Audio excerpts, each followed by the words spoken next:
All right. I want everyone listening to do something for me. Okay. I want you to close your eyes for a second. Seriously, just humor me. We are going to do a little visualization. I'm intrigued. Imagine you walk into your house today, you throw your bag down, and the entire dynamic of your family has completely shifted. How is so? You are suddenly the absolute boss of the household. I feel like a lot of grade 12s dream about this exact scenario For sure. until they realize what actually comes next. Exactly. And I don't mean you just get to pick the Netflix show or decide we're having tacos for dinner. No. I mean, you are in charge of every single dollar coming in for the entire month. Whoa. You're sitting at the kitchen table, staring at a spreadsheet or maybe a pile of cash, if you're old school, and you have to decide where it all goes. That is a terrifying amount of power and a massive amount of pressure. It really is because, well, here's the reality check, and this is where the dream sort of turns into a nightmare. There isn't enough money on that table to do everything everyone wants. Right. Your sibling is begging for the new iPhone because literally everyone else has one. Of course. Your parents say the car brakes are grinding and need fixing so, you don't crash. That sounds important. But you also need groceries, the wifey bill is due, and the rent needs to be paid on the 1st. And inevitably, everyone in that house has a radically different definition of the word need. Yes. That creates conflict. Massive conflict. Yeah. You have to look your sibling in the eye and say, no phone for you, we need brake pads. Yeah. You are making the tough choices about who gets what. Yeah. And that specific stress, Yep. that feeling of trying to stretch a limited resource to cover unlimited drama, that isn't just budgeting. That is the fundamental basis of economics. That's it. Exactly. Today, we aren't just looking at your wallet. No. We're zooming out to look at how entire societies, specifically here in Canada, make those exact same painful decisions. Right. It's about what we produce, how we distribute it, and ultimately who gets to consume it. So let's dive into the machinery of how our world actually works. To understand that machinery, we have to start with the core problem that every single society faces. Right. Whether it's a household, a massive corporation, or a superpower, it's a concept called scarcity. Okay, let's unpack this term, because scarcity sounds like a disaster movie. It does. Like we're running out of canned beans in a zombie apocalypse. It can feel that way, but in economics, it's a constant state of being. It's not necessarily a crisis. So is it? It's a mathematical reality. Scarcity is the tension between infinite human wants and finite resources. There's a classic quote in economics that sums it up. Human wants will always exceed the resources available to fulfill those wants. Which is a polite academic way of saying we are never, ever satisfied. Precisely. Even the richest person on Earth has a limit, usually time or physical capacity. Right. We cannot have everything, so we're forced to prioritize. We have to make choices. There's a great story from our notes that illustrates this perfectly. It involves a video game called Super Cyborg City. A classic hypothetical title. Sounds like a hit. So, picture a gamer walking into a store. They are hyped. They have the cash in hand. Been there. They've been waiting months for this drop. But the clerk looks at them, puts up 3 fingers, then 2, he's counting down. The shelves are empty. The gamer is standing there, money ready, but they can't get the game. So let's break down the economics of that moment. Why did that happen? It was a perfect storm. 2 things happened at once. First, there's a trucker strike, so the shipment didn't fully arrive. Okay, so that's a supply shock. Exactly. But secondly, the store had discounted the price for launch day. So everyone and their dog rushed in to buy it. That's a demand spike. And that intersection is scarcity in action. You have high demand, you have artificially limited supply, Right. and the result is rationing. The gamer leaves empty-handed, cash still in their pocket. Yeah. It proves that having money isn't enough if the resources aren't there. It's frustrating. Yeah. But it highlights that crucial difference between a need and a want. It does. And in economics, we have to be ruthless with those definitions. Okay. Some needs are technically unlimited and free. Think about air. You need it to survive. Right. Generally, it's not scarce. You don't pay a tax every time you inhale. Unless you're scuba diving. Or maybe on a space station. True. Context matters immensely. If you're underwater, suddenly air becomes a scarce resource you have to pay for. You're paying for the tank, the equipment. Exactly. But for the general economy, we are focused on the resources that are limited, the things we have to manage because they don't just appear out of thin air. So let's get practical. If we have these limited resources and we need to manufacture things to satisfy all these wants, what are the actual ingredients? If I want to build an economy from scratch, like I'm playing a civilization building game, what is in my starter kit? Okay, we call these the factors of production. There are 3 big ones you need to lock into your brain. The toolbox. Think of them as the toolbox for creating anything. The first is land. And we don't just mean the real estate, right? Yes. It's not just the dirt you stand on. No, in economics, land is a shorthand for all materials found in the natural environment. So everything that comes from the earth. Everything. So things like the fresh raspberries you buy at the store. Great, those come from the land. Or the lumber for your house. And even the non-renewable stuff like gold for your phone circuits or oil for your car. Exactly. And the critical insight here is that even land is limited. What do you mean? Raspberries have a growing season. You can't just snap your fingers and have fresh local berries in the middle of a Canadian February. Not without a lot of effort. And the earth doesn't have infinite oil or infinite gold. Okay, so we have the raw materials, land. What's next in the toolbox? Next is labor. This is the human element. Right. It's the physical and mental effort needed to produce goods and services. So back to the berries. This is the agricultural worker out in the field actually picking them. Or if you're at a restaurant, it's the server bringing you the pie. Yeah. It's the coder writing the software. Right. It's the effort. Without labor, the gold stays in the ground and the berries rot on the bush. Got it. And the third factor. The third factor is capital. Now, usually when people say capital, they just mean money. Like on Dragon's Den, I need to raise capital. In business, yes. But in economic theory, it's more specific. Okay. Capital refers to the physical tools, equipment, and factories that the money buys. It's the stuff used to make other stuff. So the tractor on the farm, the stove in the restaurant kitchen. The software on a designer's laptop. That's all capital. Exactly. So land materials, labor effort, and capital tools. Those are the big 3. Yes. But there's an interesting case study in the notes about water that kind of blurs these lines. Yes, water is fascinating because it really challenges how we think about scarcity. How so? We look at a globe and see blue. Earth is 71% water. It seems infinite. Right. It feels like the one thing we shouldn't have to worry about. So why do we talk about water crises? Because we face what's called economic water scarcity. The water exists, but it might be salt water. Or locked in a glacier. Or it might be dirty. We lack the investment in infrastructure, the capital, or the technology to treat it and move it to where people actually live. That's a great distinction. Yeah. So it's not that the resource is gone, it's that we haven't applied the factors of production efficiently enough to make it usable. That's it. We have the land, which is the water. But we're missing the capital, like the treatment plant and maybe the labor, the engineers. Exactly. And that leads us to the biggest question of all. Which is? We know we have limited resources. We know we have land, labor, and capital. But who decides how to use them? Who controls the tractor? Who owns the land? This brings us to the big picture, the economic continuum. Think of a long line. On this line, we can place almost every country in the world based on how they solve that problem of scarcity. So it's a spectrum of control. Essentially, yeah. Let's start on the far left side of the line. This is the planned economy. The philosophy here is driven by the public good and cooperation.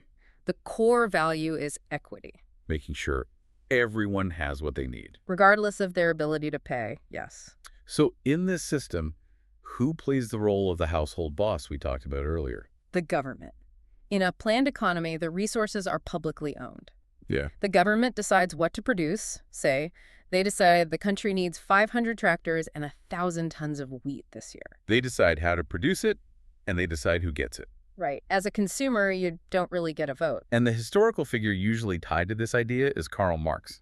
That's right. Now, if you look at history, this is hard to pull off. There's a telling cartoon in your notes of a row of crumbling stone blocks. Yeah, I saw that. They represent countries that tried the system strictly, places like the USSR or East Germany. Right. Today, very few countries sit strictly on this side. We often point to North Korea or Cuba. And China, historically. And historically, China, though even China has integrated massive market elements now. So that's the left side. Government control. Public ownership. Security over freedom. Now let's jump all the way to the right side of the line. The market economy. Here the philosophy flips. It's about the public good via individualism. What does that mean? The belief is that if everyone pursues their own success, society as a whole benefits. It values independence, innovation, and consumer choice. And who owns the stuff here? Private individuals and businesses. Resources are privately owned. So the government doesn't tell you what to make. No. You, the consumer, drive the decisions. If you make a weird flavor of soda and people buy it, you get rich. And if nobody buys it, you go out of business. This is where we talk about Adam Smith, right? Yes. The father of modern capitalism, he coined the term the invisible hand. Which sounds like a horror movie villain, but it's actually a metaphor. It is. It's the idea that self-interest and competition automatically regulate the market. How so? You don't need a government planner to tell a baker to bake bread. The baker bakes bread to make money. You buy bread because you're hungry. The invisible hand just guides it. It guides the resources to where they are needed without anyone forcing it. And there's that fancy French phrase for it, too. Laissez-faire. Which means? It translates to let do or let it be. It essentially means government, keep your hands off the economy. So on this side, the key drivers are the profit motive making money and competition. Right. The United States generally sits closer to this end of the spectrum. Generally, yes. But here is where it gets really interesting for us. Where does Canada sit? Exactly. Because we aren't the U.S. and we certainly aren't North Korea. We're famously in the middle, right? We are. We are a mixed economy. Which makes sense. It feels very Canadian to find a compromise. It's a pragmatic blend. In Canada, we believe in the free market. We have private businesses. You can start a company. You can get rich. But we also believe the government has a role to play. Some resources are publicly owned or regulated to protect the public good. The economist associated with this middle ground is usually John Maynard Keynes. Correct. He argued that while markets are great, they sometimes crash or fail people, and the government needs to step in to smooth things out. And it's important to know that a country isn't stuck in one spot on this line forever. No, we move. Right? We hear this in the news. A shift left usually means moving towards more government involvement. Think bigger social programs, higher taxes, usually associated with Liberal or NDP policies here in Canada. And a shift right means moving towards less government, more private business, tax cuts. Usually associated with conservative values. So let's get concrete. What does it actually look like when the Canadian government decides to get involved in the economy? Because they don't run the grocery stores, but they do own some massive companies. Right, and we call these crown corporations. A crown corporation is literally a company owned by the government, the crown, to provide products or services to Canadians. Yeah. But why? If the private market is so efficient, why not just let a private business handle everything? Well, the private market has one main goal: profit. And sometimes the things a country needs aren't profitable. Okay. So there are three main reasons for Crown Corps. First, to provide essential services that are too expensive for a private company to bother with. Can you give me an example of that? Think about Canada Post. If you live in downtown Toronto, delivering your mail is cheap and profitable. Sure. But what if you live in a tiny, remote community in Nunavut? A private company like FedEx might say, sorry, it costs too much to fly a plane there for one letter. They just won't do it. They won't do it. But Canada Post has to. Because they have a mandate. Exactly. They have a mandate to connect the entire country, regardless of whether that specific route makes money. That is an essential service. Okay, reason two. To promote economic development and national security, creating jobs in specific sectors. And the third reason. This is a big one for us. To support Canadian culture and identity. I assume we're talking about the CBC here. We are. The Canadian Broadcasting Corporation Radio Canada. Why was that so important? It was created specifically because there was a fear that without a government-funded broadcaster, we'd just be overwhelmed by American TV and radio. We'd lose our own stories. Exactly. That makes sense. It's protectionism for our culture. But we've also seen the government sell these off, right? We don't own as much as we used to. We don't. That's that shift, right, we mentioned. It's called privatization. Like Air Canada. I think a lot of people forget that used to be the government's airline. It was TransCanada Airlines. Yeah. But in 1988, the government decided it was more efficient to let it be a private company. And Petro-Canada. Same thing. That was started by the government in the 70s to ensure we had our own oil security. Now, it's basically just another player in the market. So Canada slides back and forth on that continuum depending on what we value at the time. Efficiency or control. It's a constant negotiation. Okay, so we've got the structure mixed economy. We've got the players, government, and private business. Now let's talk about the engine that makes it all move. Supply and demand. This is the heartbeat of the market. And it works through a cause and effect relationship that determines almost every price tag you see. Let's play a quick game of if this, then that, to visualize the arrows moving. I'm ready. Scenario A. It's the release of a new, super limited sneaker. The hype is real. Suddenly, everyone wants a pair. Demand goes way UP. Okay. But there are only 500 pairs available. Supply is low. Classic hype economy. If demand is up and supply is low, the price goes UP. Why? Consumers compete for the limited supply, bidding the cost higher. This is why scalpers exist. Okay, scenario B. The scalpers push the price to $1,000. It's ridiculous. Right. People get angry or just lose interest. Then fewer people can afford them. So demand drops. And the supply. And because fewer people are buying, the supply starts to build up on the shelves or in the scalper's garage. Which leads to scenario C. The seller has way too many sneakers. Supply is UP. They need to get rid of them. So cut the price goes down. Then, And because the price is lower, people might start buying again, so demand goes back UP. it's a cycle. Ideally, it reaches a state called equilibrium. That's the sweet spot where the supply matches the demand at a stable price. Everyone is relatively happy. Relatively. But there's one more factor that messes with this, and that is competition. Right. Because usually, it's not just one person selling sneakers. Right. Competition is the rivalry among producers to get your money, and it is arguably the best friend of the consumer. There is a great case study in the notes about the donut war. I love this example. It's a tale of two shops. In one corner, you have Shop 1, automatic donuts. They use machines. They use bargain ingredients. They pump out 5 kinds of donuts in massive quantities. They are cheap, fast, and plentiful. And in the other corner, you have Shop 2, the baker's dozen. They make everything by hand. They hire actual bakers. That's labor. They use high-quality ingredients. So the prices are higher. Naturally. So as a student with $5 in your pocket, you look at these two options. How does this competition affect you? Well, first, it affects variety. Because these two shops are competing, you have a choice. A cheap, quick sugar rush or a gourmet experience? Exactly. If there was no competition, if there was only one state-run donut shop, you'd get what you get. And you wouldn't be able to complain. That really? It also affects price. If automatic donuts wasn't there, Baker's Dozen could charge even more. For sure. They'd be the only game in town. And if Baker's Dozen wasn't there, automatic donuts might not worry about quality at all. Because you have no other choice. Yeah. Exactly. And this connects back to quality of life. Yeah. You have to decide. Do you value saving money, the cheap donut, or do you value the experience and quality, the expensive one? And my decision, my dollar, is a vote. It's a vote for which business survives. It really puts the power in the consumer's hands, doesn't it? In a market system, absolutely. Your spending habits shape the economy. Every time you buy something, you are telling the market, make more of this.